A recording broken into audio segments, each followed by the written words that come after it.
السلام عليكم ورحمة الله وبركاته. معاكم اخوكم مصطفى وجديد ان شاء الله حلقة جديدة في قناتكم يوميات غاية وبدر. اللهم لك الحمد، اللهم لك الحمد، اللهم لك الحمد كما ينبغي لجلال وجهك وعظيم سلطانك. الواحد بفضل الله بيبقى سعيد جدا يا جماعة بكل تجربة تخص تربية طيور الزينة. الواحد بيخوض تجربة بفضل الله وبينجح فيها، حتى لو الواحد فشل ممكن يكون في اخفاق بسيط منك او بس هي قصة بجد مفيش حاجة هتركز فيها وتجتهد وتسعى وتاخد بالاسباب لما يكون ان شاء الله ربنا هيكرمك. طيب النهارده يا جماعه نجاح التجربه بفضل الله بشكل عملي فوق ما انتم متخيلين.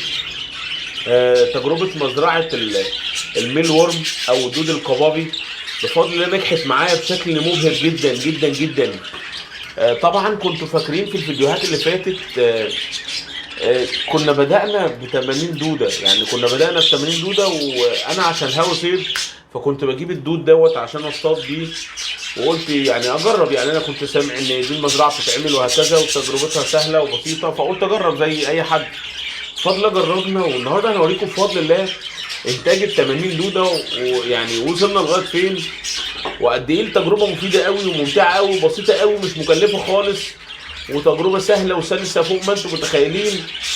مش محتاجة أي مجهود ولا محتاجة أي معاناة ولا محتاجة أي تكاليف عالية. كل اللي بتحتاجه بس أمور بسيطة قوي. أنا بتكلم بقى من واقع تجربتي أنا يا جماعة. الكلام كان كتير وكان فيديوهات كتير، والواحد دخل مرة شاف الناس بتتكلم في إيه، والناس محترمة طبعا اللي بتشرح، بس أنا بكلم على التجربة النهاردة بتاعتي اللي أنا عملتها بفضل الله ناجحة بشكل عالمي.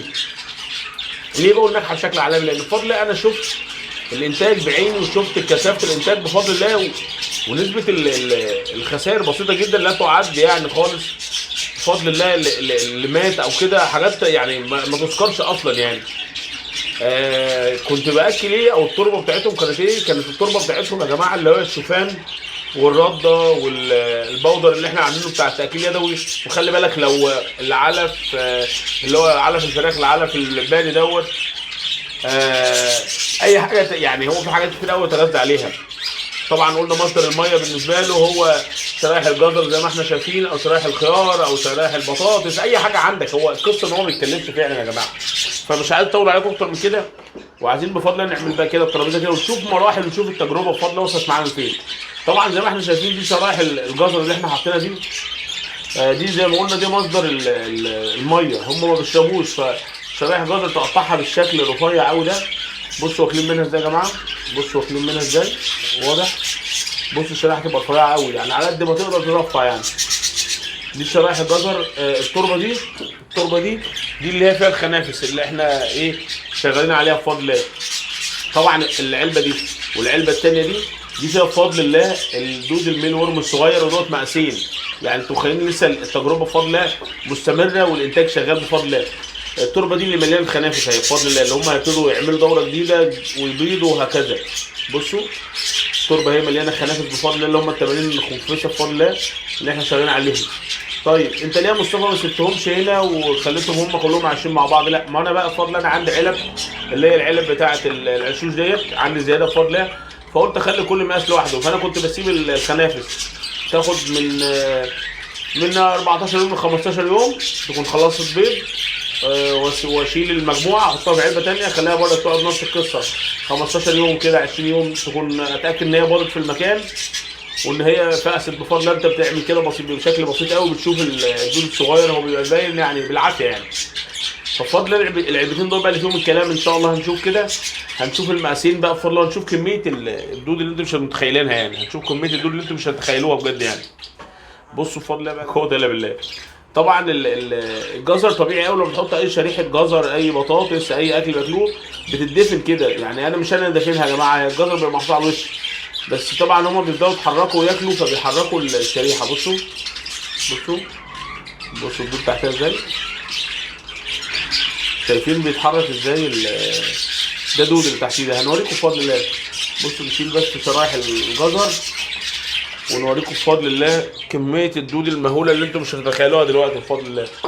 نشيل بس الجزر. بصوا هم امان، بصوا واكلين منه ازاي، واضح الاكل قوي. بصوا مخرمين حبات الجزر واكلين منها ازاي.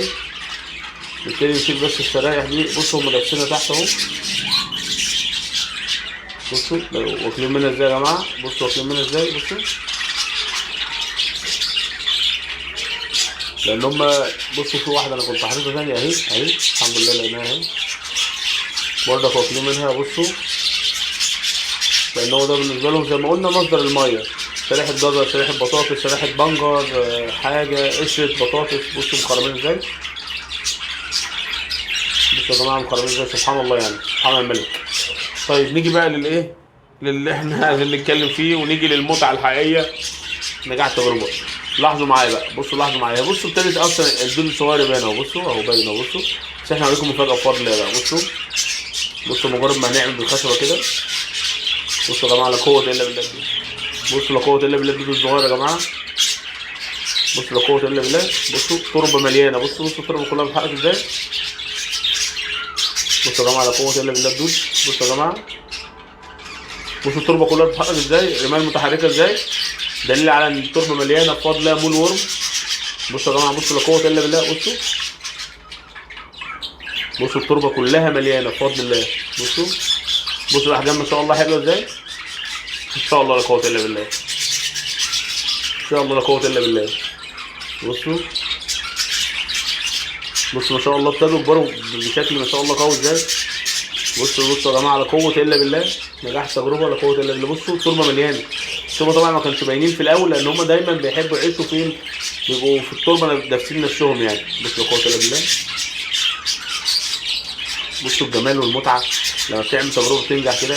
اللي هو لونه فاتح ده بقى عايز اقول لكم حاجه مهمه، اللي هو لونه فاتح ده بيبقى غير جلد. يعني ايه غير جلد؟ يعني انتوا لو لاحظتوا هتلاقوا في غامق ولونه فاتح، اللي لونه فاتح ده مغير جلده يا جماعه، ده بيغير جلده. طب بيغير جلده ليه يا مصطفى؟ لان هو الدوده كل ما بتكبر مرحله بتغير جلدها، تمام. بصوا لونها فاتح دي اهي، اللي لونها فاتح دي، فالدوده كل ما بتكبر مرحله بتغير جلدها. اللي هو لونه غامق ده لسه ما غيرش جلد، وهتلاحظوا كده انتوا حتى تغيير الجلد بيبقى موجود باين يعني. بصوا ما شاء الله الدوده قد ايه، بصوا التربه مليانه، الشويه ده كتير جدا مش متخيلين، من 80 دوده، متخيلين ال 80 دوده والخنفسه. بصوا ده كمان دي يعني دي مرحله، انا هوريكم يعني ده عمر، اسف ده عمر اهو. هوريكم العمر الثاني بقى لا قوه الا بالله، هوريكم العمر الثاني. نعمل ايه بردك، نشيل كده اهو، هوريكم العمر الثاني لا قوه الا بالله. نشيل كده والراحه اهو، ماشي. اوريكم بس متعه ان انت تعمل فكره وتشتغل وما تكسلش على الفكره. بصوا بردك الدود هنا عشان الحجم ده اصغر شويه، بصوا تمام. بصوا بقى نسمي كده مع بعض اهو، ونشوف بردك المرحله دي والعمر ده. بصوا بقى نسمي بردك، نركز كده في التربه. بصوا حجم اصغر ازاي، لاحظتوا اهو حجم اصغر، باين اهو، اعتقد باين كده،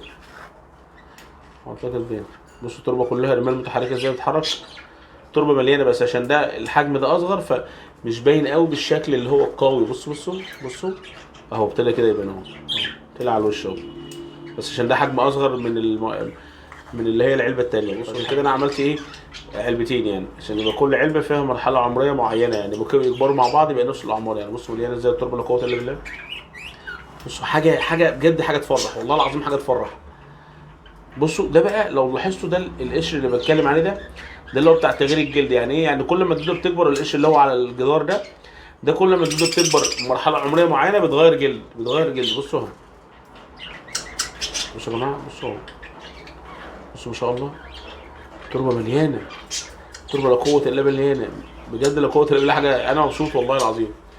وبص ده يعني ده كله بفضل الله، ولسه بقى يعني الدوره شغاله اهو، الدوره شغاله يعني. احنا كمان 10 ايام ولا حاجه، طبعا انا ببقى كاتب ورق يعني ان انا مثلا حطيتهم هنا امتى ببقى عارف يعني. بصوا طبعا بقى هنا، بصوا التزاوج شغال اهو، والدوره شغاله. بصوا التزاوج شغاله كده، ده بيحصل تزاوج اهو. بصوا طبعا بردك دوت 10 ايام ولا حاجه واشيلهم، العلبه دي بفضل الله بردك هتلاقي مليانه دود. يعني عايز اقول لكم لا قوه الا بالله، الدود كتير جدا فوق ما انتم متخيلين.